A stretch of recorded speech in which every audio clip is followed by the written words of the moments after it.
But what we do want to look at is the overall of this surah. This surah is one of the most effective surahs for Muslims when they understand the meaning. That's why so many scholars for 1400 years have used this to teach us the deen. There is a hadith that goes with this, so nice. And that's our subject. So up to now, that wasn't our subject yet. I'm just warming you up. Rasul sallallahu alaihi wasallam, he said, and this is recorded, if you didn't know this, it's in Al-Arba'in, which is the 40 hadith of Imam Nawawi, and it's a good hadith. He said, "Ad-dunya sijnul mu'min wa jannatul kafir." How many of you heard this hadith before? How many of you know what it is? You could explain it. These guys don't trust me. They know what I would do. Okay, here's the microphone. Go ahead.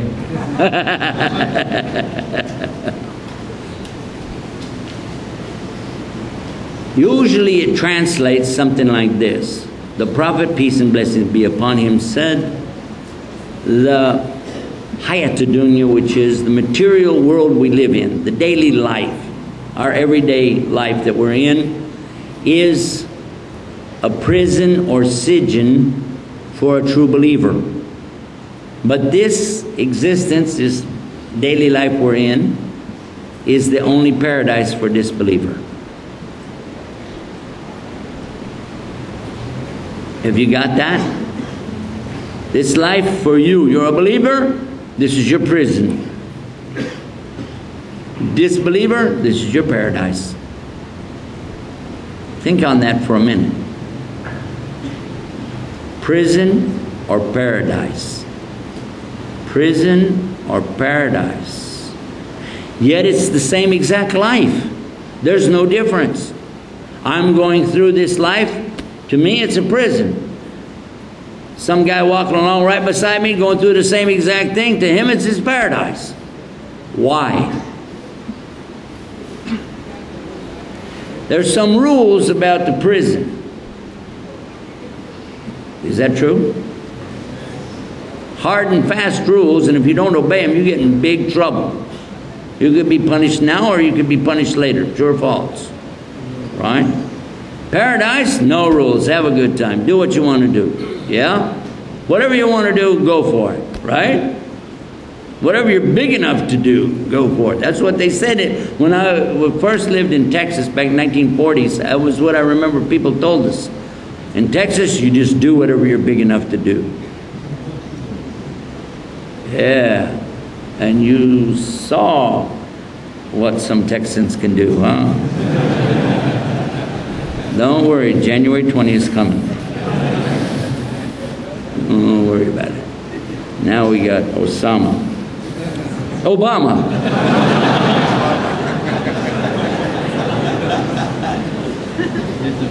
I know it's one of those guys with an O on it. Oh boy.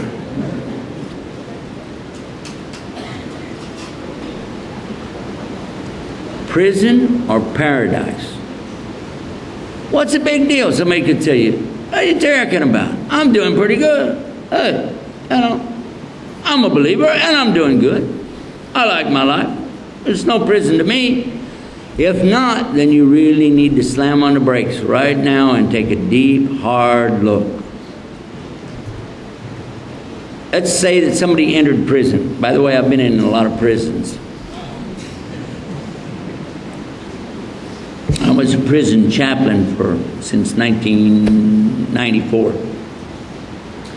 I've entered in so many different prisons and in different countries too. One of the things inside of a prison, do you get to choose your clothes or do they choose for you?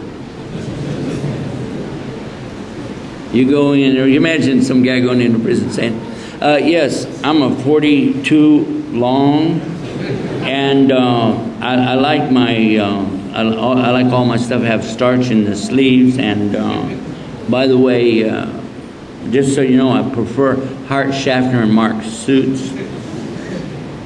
Or a custom made from China would be nice. I like the way, yeah. Silk is nice. Yeah. Can Muslims wear silk? No. Paradise, people be wearing gold, yeah? Can we wear gold?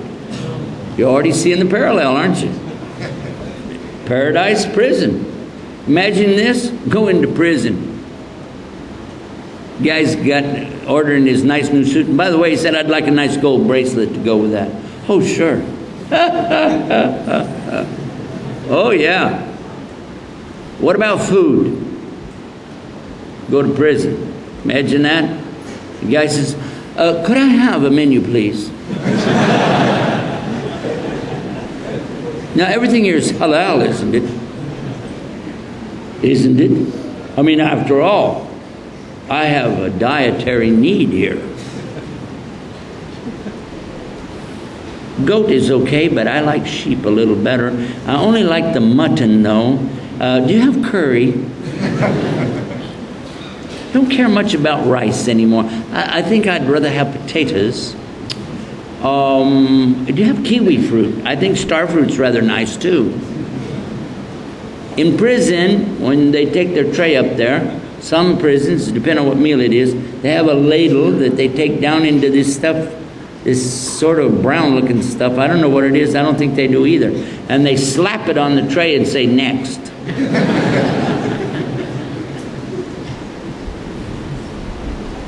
And you know, not too many, they don't have a problem. You know, like if you've been to a buffet, like the hotel where I'm at every morning, they have food and you can get more, you can get more, you can get more. In prison, they don't have that problem. They don't have that problem. Nobody wants more of that stuff.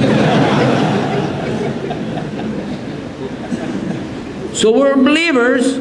Can we eat anything we want? Can we eat pork? A'udhu billah.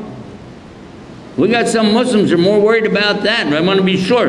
Now look, is this halal? No, yeah, it is. How do I know it's halal? I mean, maybe the place not owned by Muslims. Well, but we can bring me the halal certificate. Okay, bring me the halal certificate. Hurry up, too, while I finish my beer.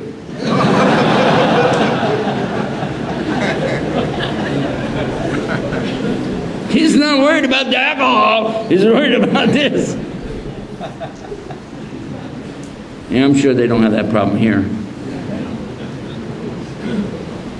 Alhamdulillah. So we found now that we can't just eat or drink just whatever we want. We can't do that. As a believer, you can't. If an animal has been killed by a bus going by, you don't get to eat that. If somebody slaughtered it and offered it up to some weird gods or something, you can't eat that. It's totally forbidden, taboo, no way, leave it alone.